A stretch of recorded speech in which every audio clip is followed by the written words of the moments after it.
the Packers and Aaron Rodgers. Before I start, I do want to defend myself from future hate comments. I want to say that I've not always been an Aaron Rodgers and Packers hater. And sure, maybe me being a diehard Lions fan leads me to hate the Packers more than the average human being. But shit, you can't deny that recently Aaron Rodgers and Packers fans have been the absolute worst. There's a few exceptions for some good Packer fans like my boy Tom, but they're hard to come by. To start my attack on Aaron Rodgers and the Packers fans, let's look at last week's matchup against the Tennessee Titans. After the Packers' Week 10 win against the Dallas Cowboys to bring their record to an amazing 4-6, Aaron Rodgers said, "We're not dead, we're still in the playoff hunt." The biggest thing to remember is we're not dead. Well, if what Rodgers said was true and the Packers weren't quote-unquote dead, they're most definitely buried deep now. When looking at the game, all the cheeseheads will go, "It's not Rodgers' fault. He threw for 200 yards, 2 touchdowns, no interceptions. It's not his fault. He played a good game." Sure, that holds true until you look a bit deeper. Aaron Rodgers had 4 drives down 10 in the 4th quarter and was unable to do anything. Let's look at some gameplay, shall we? Starting the Packers' first drive in the 4th quarter on 3rd and 7, Aaron Rodgers drops back, is kind of pressured, and throws the ball away. For this play, we'll give All-Star Aaron the benefit of the doubt. Maybe the Titans had good coverage. On the Packers' second drive in the 4th quarter, it's 3rd and 12, and Aaron Rodgers has a lot of nice time here in the pocket and throws it incomplete in the middle of the field. I mean, even the announcers were like, what the hell? Downfield, and incomplete. First off, I want to show that Rodgers has great coverage here. He nearly has 4 seconds to throw the ball, and if you don't know, that is a ton of time. So there's really no excuse for Rodgers not to make a completion here with open wide receivers. Rodgers also had tons of open wide receivers right here. Let's stop it.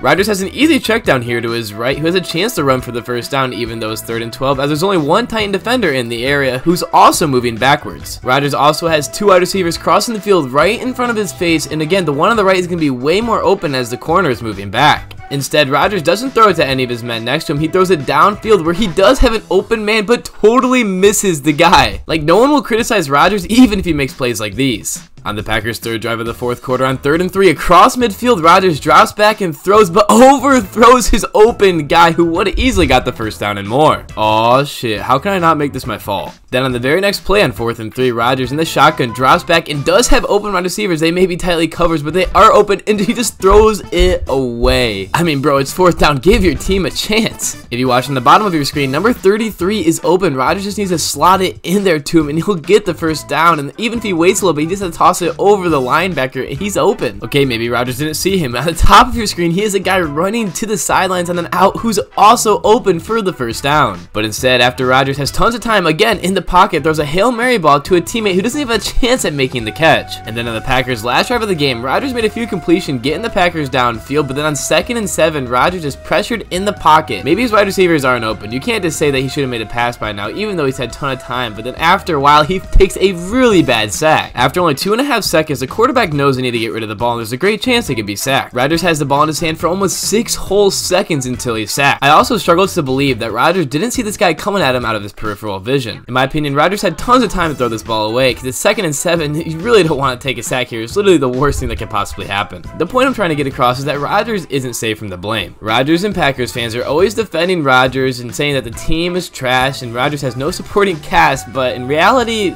the whole team is kind of playing like ass, including Rodgers. Now that the Packers are 1-6 in their last 7 games, all the Packers fans are defending Rodgers and the Packers with stats like these. The main point I have against this, and I cannot stress this enough, is that the only thing that matters is winning and then winning in the playoffs. I'm not saying things like this don't matter, but they just don't matter as much. Like, if you were to ask someone to tell you all the teams that won 12 plus games last year, they probably couldn't, but they could probably tell you that the Rams and Bengals were in the Super Bowl. I'm not saying Rodgers sucks as a QB, he's very talented, but that's been a huge criticism of his career as being a playoff choker, despite having 4 MVP seasons that Packer fans come over.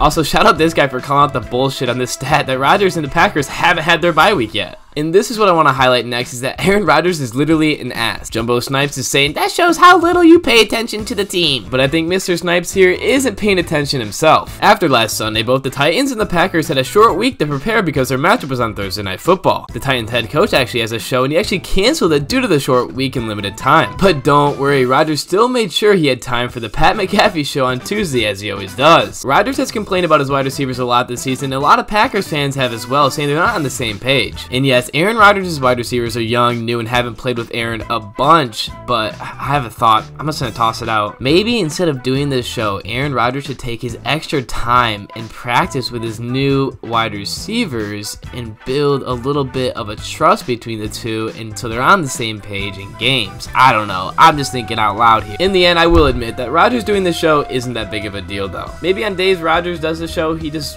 smokes weed and watches National Geographic for 20 minutes less on Tuesdays, or whatever Rodgers does. I don't know. It's not that big of a time commitment, and I'm sure players have a little bit of free time. The main thing that's so annoying about Rodgers going on the Pat McAfee show is him shitting on teams after he loses to them. I've talked about this before, and I don't think I can say it any better than I already have, so I'm just going to show what I said, but he talks shit about the Lions defense after he lost to them. And obviously, it makes me even a little bit more frustrated because I'm a Lions fan. He's also shitting on a Lions defense that held his offense to just 9 points, and last week just held Saquon Barkley, a rusher that no team has been able to stop this year, to just 15 yards on 22 attempts. While this man's could be preparing for next week's loss, this motherfucker's on the Pat McAfee show talking shit about the Lions defense, which he lost to last weekend. I mean, fuck, I'm not a Rodgers hater, even as a Lions fan, but I'm starting to become one. I'm gonna quick play this clip. They start asking him about the Lions defense, and then Rodgers gives a dumb fucking smirk and gives a dumbass answer. Hey, I'm curious about Detroit's defense. Now, I think we talked about it before you guys played them, how